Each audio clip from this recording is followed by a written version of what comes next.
क्या 4 जून के बाद बीजेपी में कद्दावर नहीं कागजी मुख्यमंत्रियों का दबदबा रहेगा? याद कीजिए 2022 के उत्तर प्रदेश विधानसभा चुनाव के वो आंकड़े, जब पता चला कि 90 के दशक तक उत्तर प्रदेश में लगातार दमदारी से राज करती रही ग्रैंड ओल्ड पार्टी कांग्रेस 399 सीटों पर चुनाव लड़ती है और 387 सीटों पर उसकी जमानत जब्त हो जाती है। बीएसपी यानी बसपा सुप्रीमो मायावती उत्तर प्रदेश की कई बार मुख्यमंत्री बनती हैं और यूपी से देश के प्रधानमंत्री बनने का सपना भी देखती हैं। 403 सीटों पर बीएसपी चुनाव लड़ती है, लेकिन 290 के आसपास सीटों पर बीएसपी के प्रत्याशियों की भी जमानत जब्त हो जाती है। प्रधानमंत्री नरेंद्र मोदी ने तब कहा था कि योगी यूपी में उपयोगी हैं। फिर ऐसा क्या हुआ कि जेल से छूटते ही अरविंद केजरीवाल कहते हैं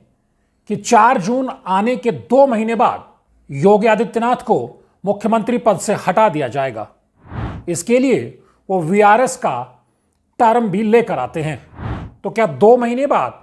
योगी आदित्यनाथ अनुपयोगी हो जाएंगे? दोस्तों नमस्कार, धनु चड्ढा के खास चुनावी शो प्योर पॉलिटिक्स विद पवन में आपका स्वागत है। इसमें शायद ही किसी को संदेह हो कि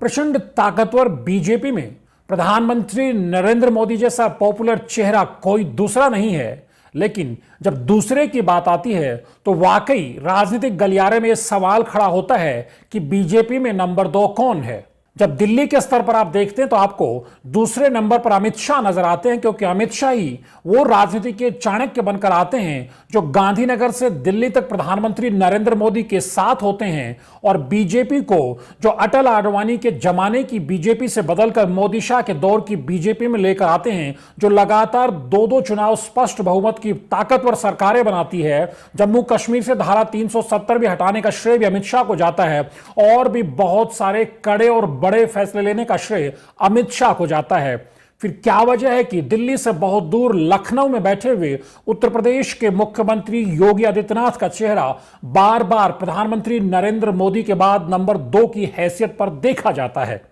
क्या यही वजह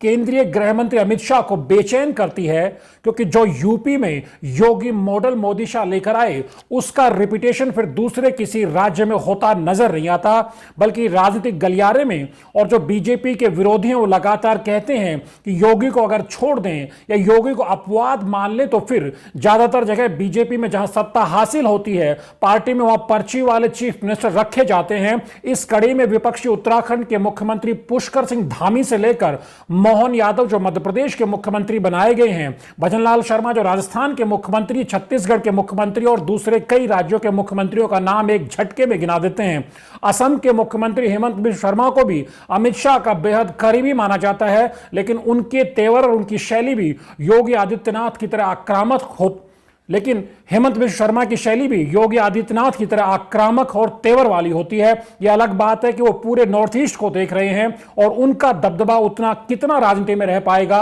जो दबदबा उत्तर प्रदेश के मुख्यमंत्री होने के नाते योगी आदित्यनाथ हासिल कर चुके हैं। तो क्या यही वजह है जो विरोधियों को बार बार यह मौका देती है कि वो लगातार हमलावर होकर कहते हैं कि बीजेपी की राजनीति में भले जनता के बीच या सपोर्टर्स के बीच योगी आदित्यनाथ नंबर 2 की हैसियत में नजर आते हो सियासी तौर पर, लेकिन असल ताकत अमित शाह के पास है। अब आप जानते हैं अरविंद केजरीवाल ने तिहाड़ जेल से छूटते ही जो आक्रामक अंदाज दिखाया, उसमें चुन चुनकर बीजेपी पर तीर चलाए प्रधानमंत्री नरेंद्र मोदी और अमित शाह पर निशाना साधा और उनका एक चुभता हुआ तीर बीजेपी पर यह भी चला,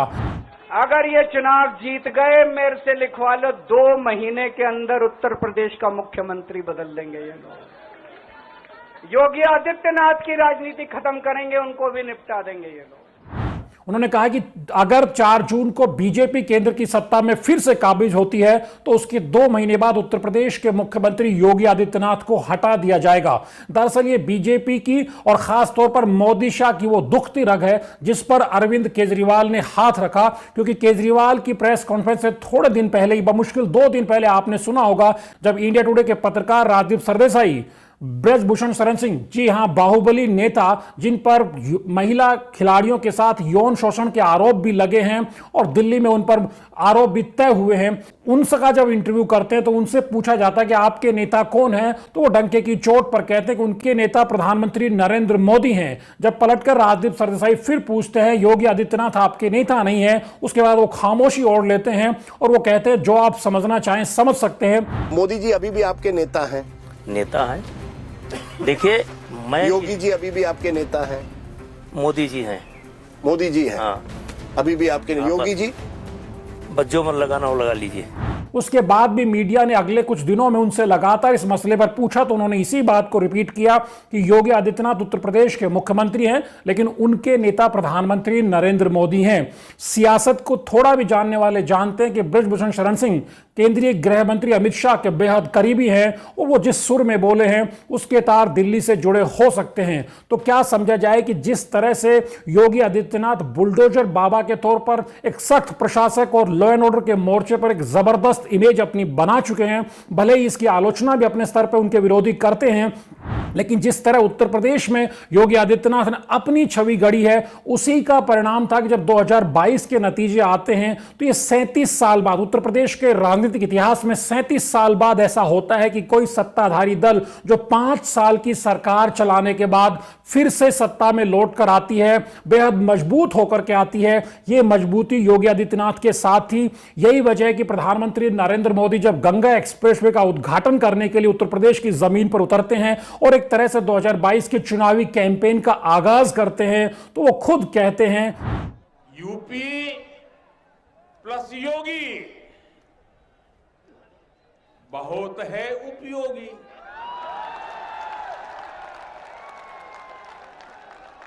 यूपी प्लस योगी बहुत है, यूपी प्लस योगी। यानी उत्तर प्रदेश में बीजेपी के लिए भी योगी बेहद जरूरी है, बेहद उपयोगी है। उससे कुछ समय पहले अक्टूबर 2021 में अमित शाह भी ये कहते हैं कि अगर 2024 में प्रधानमंत्री नरेंद्र मोदी को तीसरी बार दिल्ली के तख्त पर काबिज कराना है, उनको तीसरी बार प्रधानमंत्री बनते देखना है, तो 2022 में योगी आदित्यनाथ को यूपी में लखनऊ में जीत दिला करके उसकी नींव रखनी पड़ेगी। तो क्या वजह है कि जब प्रधानमंत्री नरेंद्र मोदी और गृह मंत्री अमित शाह जब उत्तर प्रदेश में दाखिल होते हैं तो उनकी निर्भरता योगी आदित्यनाथ पर बेहद ज्यादा होती है। वो योगी आदित्यनाथ को इग्नोर नहीं करते हैं। यह अलग बात है कि उत्तर प्रदेश में जिस तरह पिछले दिनों भी जो मंत्रिमंडल विस्तार हुआ, जिसमें सुभाष के चीफ हो, ओपी राजभर हो या फिर दारा सिंह चौहान और दूसरे लोगों को जो मंत्री बनाया गया, उनके बारे में यह कहा गया कि वो वाया लखनऊ नहीं, वाया दिल्ली होकर लखनऊ आए हैं। तो क्या वजह है कि लगातार योगी को काउंटर करने की रणनीति दिल्ली से चलती है, बीजेपी से चलती है? यह अलग बात है, लेकिन यह विपक्ष के द्वारा बार बार कह देना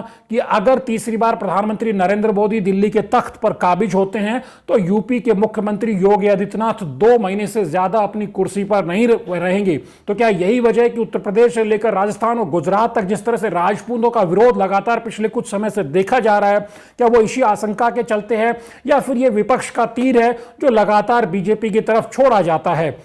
लेकिन बीजेपी में यह जरूर होता है कि जिस तरह से 2023 के जब मध्य प्रदेश, छत्तीसगढ़ और राजस्थान के चुनाव के नतीजे आए और यह माना गया कि इनमें वसुंधरा राजे, शिवराज सिंह चौहान और रमन सिंह की भूमिका भी रही है। बेशक प्रधानमंत्री नरेंद्र मोदी सबसे बड़े चेहरे के तौर पर वहां से चुनावी कैंपेन में मोर्चा संभाल रहे थे, लेकिन इन तीनों मजबूत नेताओं की भी भूमिका थी। लेकिन फिर बीजेपी कॉरिडोर्स में चर्चा शुरू हुई कि यह वीआरएस का वक्त है। वीआरएस यानी स्वैच्छिक सेवानिवृत्ति नहीं, राजनीतिक गलियारे में बीजेपी कॉरिडोर्स में से कहा गया वी से वसुंधरा, आर से रमन सिंह और एस से शिवराज, यानी तीनों बड़े दिग्गज नेताओं को जो अटल आडवाणी के जमाने के स्थापित चेहरे राज्यों में बीजेपी के बन चुके थे, उनको एक तरह से किनारे किया जाएगा। उन तीनों को किनारे भी किया जाता है। आप देखते हैं मध्य प्रदेश, छत्तीसगढ़ और राजस्थान में किस तरह के चीफ मिनिस्टर्स को आगे लाया गया। लाइट वेट चीफ मिनिस्टर्स को लेकर लगातार विपक्षी कैंप से यह हमला होता है कि ये पर्ची वाले चीफ मिनिस्टर्स हैं, इनके फैसले इनकी राज्य की राजधानी में बैठकर नहीं होते, इनके फैसले दिल्ली से होते होते हैं, पीएमओ से होते हैं, गृह मंत्रालय से होते हैं।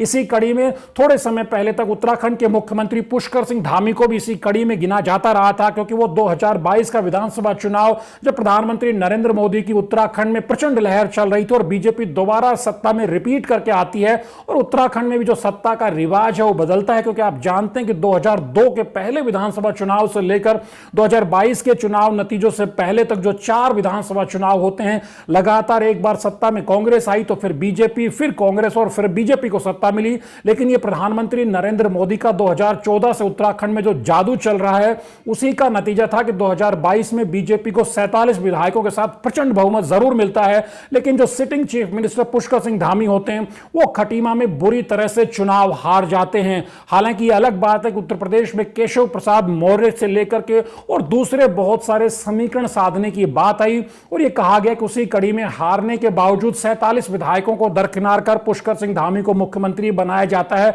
विरोधी जिस तरह मध्य प्रदेश, राजस्थान और छत्तीसगढ़ को लेकर कहते हैं, उसी तरह उत्तराखंड के मुख्यमंत्री को लेकर भी यही कहा जाता है कि वो भी दिल्ली से चलने वाले मुख्यमंत्री हैं, पर्ची वाले चीफ मिनिस्टर हैं। हालांकि पुष्कर सिंह धामी ने अपने तरीके से, क्योंकि जो बीजेपी की अमित शाह की राजनीति है, जो ठाकुर पॉलिटिक्स में योगी आदित्यनाथ को काउंटर करने के लिए जिस तरह बृजभूषण शरण सिंह जिस अंदाज में बात करते हैं, यूसीसी के जरिए कहीं ना कहीं ऐसा लगता है, राजनीतिक गलियारों में यह चर्चा भी होती है कि पुष्कर सिंह धामी युवा चेहरे के तौर पर हैं और ठाकुर चेहरे उनको भी आगे बढ़ाने की कोशिश की गई कि वो अपनी एक छाप छोड़ें, कहीं ना कहीं योगी आदित्यनाथ के मुकाबले खड़ा होने की कोशिश करें, क्योंकि उत्तर प्रदेश के मुख्यमंत्री की छवि बुलडोजर बाबा के तौर पर इस तरह की बनी कि आज उनकी अपील केरल से लेकर कर्नाटक से लेकर पूरे उत्तर भारत के हर राज्यों में होती है। यह माना जाता है कि प्रधानमंत्री नरेंद्र मोदी के बाद रैलियों के मोर्चे पर सबसे ज्यादा डिमांड योगी आदित्यनाथ की ही होती है और वो बीजेपी के जो कट्टर हिंदुत्व के सबसे बड़े पोस्टर बॉय के तौर पर देखे जाते हैं। यही वजह है कि 2029 में प्रधानमंत्री नरेंद्र मोदी के बाद बीजेपी के पोस्टर बॉय कौन होंगे, उस लिहाज से यह बहस छिड़ती है कि नंबर 2 पर अमित शाह या फिर योगी आदित्यनाथ। लेकिन जिस तरह पुष्कर सिंह धामी ने यूसीसी और दूसरे मसलों पर एक सख्त मुख्यमंत्री की छवि बनाने की कोशिश की और बड़े प्रचार तंत्र का सहारा भी लिया, लेकिन जिस तरह योगी आदित्यनाथ की छवि बनी और जिनके कंधों पर बीजेपी 37 साल बाद उत्तर प्रदेश में सरकार रिपीट कर पाती है, वैसा पुष्कर सिंह धामी करते फिलहाल नजर नहीं आ रहे। वो अपने स्तर पर प्रयास जरूर कर रहे हैं, लेकिन खटीमा की हार, उसके बाद बागेश्वर में जिस तरह से मंत्री चंदन रामदास के निधन के बाद जो सहानुभूति का चुनाव होना चाहिए था, जहां से बीजेपी को प्रचंड वोट मिलने चाहिए थे, वहां से करीबी मुकाबले में जीत जो बीजेपी की हुई, उसने कहीं ना कहीं मुख्यमंत्री और केंद्रीय नेतृत्व को मैसेज दिया कि उत्तराखंड में बीजेपी उस तरह से भी मजबूत नहीं है कि प्रधानमंत्री नरेंद्र मोदी को माइनस करके मुख्यमंत्री पुष्कर सिंह धामी के चेहरे पर ही भरोसा किया जाए। यही वजह है कि उत्तराखंड में 2024 का लोकसभा चुनाव भी पूरी तरह से प्रधानमंत्री नरेंद्र मोदी के चेहरे पर ही डिजाइन किया गया, पुष्कर सिंह धामी को पीछे रखा गया। जबकि उत्तर प्रदेश में आप जानते हैं कि योगी आदित्यनाथ और प्रधानमंत्री नरेंद्र मोदी दोनों की जोड़ी को इस तरह से प्रोजेक्ट किया जाता है और उसी पर बड़ा वोट बैंक बीजेपी को मिलता दिखाई देता रहा है। तो क्या समझा जाए कि बीजेपी में जो लगातार ये कहा जा रहा है या जो विरोधियों ने जिस तरह से हमलावर होकर के ये मुद्दा बनाना शुरू कर दिया है कि अगर प्रधानमंत्री नरेंद्र मोदी तीसरी बार देश की सत्ता पर काबिज होते हैं तो वो बड़े और कड़े फैसलों में योगी आदित्यनाथ की बलि ले सकते हैं, यानी उनकी मुख्यमंत्री पद से उनकी विदाई हो सकती है। जब बीजेपी के एक जानकार से हमने पूछा इस प्रकरण के बारे में कि क्या वजह है, बार बार ये क्यों कहा जाता है कि बीजेपी में नंबर 2 की लड़ाई में अमित शाह हैं कि योगी आदित्यनाथ, या दोनों में अमित शाह वर्सेस योगी आदित्यनाथ का झगड़ा है पॉलिटिकली, तो जानकार ने नाम ने बताने की शर्त पर यह जरूर कहा कि देखिए, अगर आगे की राष्ट्रीय राजनीति में अगर अमित शाह को बीजेपी की सत्ता अपने हाथ में लेनी है, केंद्र की सत्ता अपने हाथ में लेनी है, तो फिर योगी आदित्यनाथ को लेकर कड़ा और निर्मम फैसला लेना पड़ेगा। और प्रधानमंत्री नरेंद्र मोदी और अमित शाह की छवि पिछले 10 सालों में देखी गई है कि वो कड़े और निर्मम फैसले लेने से परहेज और गुरेज नहीं करते हैं। इस लिहाज से ये सिर्फ विरोधियों की उड़ाई हुई हवा भर नहीं है, बीजेपी के जानकार भी मानते हैं कि कहीं ना कहीं ये चीज है कि प्रधानमंत्री नरेंद्र मोदी के बाद नंबर 2 कौन। और जिस तरह जनता में योगी आदित्यनाथ का जो एक तरह से बड़े क्राउड पुलर के तौर पर उन्हें देखा जाता है, उस लिहाज से अमित शाह के मुकाबले वो एक कदम आगे नजर आते हैं और शायद यही अमित शाह की बेचैनी भी हो सकती है और यही यही वजह है कि जो योगी मॉडल उत्तर प्रदेश का है वो फिर किसी दूसरे राज्य में रिपीट नहीं किया गया है। ज्यादातर राज्यों में जो चीफ मिनिस्टर्स हैं वो लाइट वेट चीफ मिनिस्टर्स हैं, वो योगी आदित्यनाथ की तरह अलग चलने की या अकेले खड़े नजर आने की हैसियत हासिल नहीं करते नजर आए हैं। सबसे बड़ी बात यही है कि क्या समझा जाए कि जो बीजेपी की राजनीति है, जो उपयोगी योगी उत्तर प्रदेश में है, क्या उनको नजरअंदाज करना इतना आसान भी रहने वाला है, जिनको आरएसएस की सॉलिड बैकअप भी मानी जाती है। और जिस तरह उत्तर प्रदेश जैसा एक बहुत चैलेंजिंग स्टेट को योगी आदित्यनाथ आगे लेकर के जा रहे हैं, अगर ऐसा कभी, एक हाइपोथेटिकल है कि अगर ऐसा कभी वक्त भी आता है, जैसे 2017 में मनोज सिन्हा को मुख्यमंत्री बनाने की बात थी, लेकिन आरएसएस की जो वीटो के बाद योगी आदित्यनाथ को जिम्मेदारी दी जाती है, तो क्या आपको लगता है कि उत्तर प्रदेश में योगी आदित्यनाथ की कैलिबर का दूसरा बीजेपी का नेता आपको दिखाई देता है जो इस चैलेंजिंग स्टेट को रन कर सकता है, खासतौर पर जिस अंदाज में योगी आदित्यनाथ ने रन किया? क्योंकि उत्तर प्रदेश की टेरिटरी ऐसी भी नहीं है कि जहां विपक्ष बिल्कुल शून्य है, भले कांग्रेस या बीएसपी उस तरह मजबूत नजर नहीं आ रहे हो, लेकिन 2022 के चुनाव में भी समाजवादी पार्टी अखिलेश यादव ने पूरा दमखम दिखाया है और बड़ी मजबूती से समाजवादी पार्टी का कार्यकर्ता आज भी उत्तर प्रदेश में विपक्ष की राजनीति कर रहा है। तो क्या बीजेपी इतना बड़ा जोखिम लेगी? क्योंकि कुछ जानकार मानते हैं कि योगी आदित्यनाथ को वसुंधरा राजे, रमन सिंह और शिवराज सिंह चौहान या फिर उससे पहले जो दूसरे नेता थे उनकी तरह से, कल्याण सिंह या उमा भारती की बात करें तो उस तरह से अलग थलग करना आसान नहीं रहने वाला है। योगी आदित्यनाथ ने एक बड़ी अपनी फैन फॉलोइंग बीजेपी काडर्स में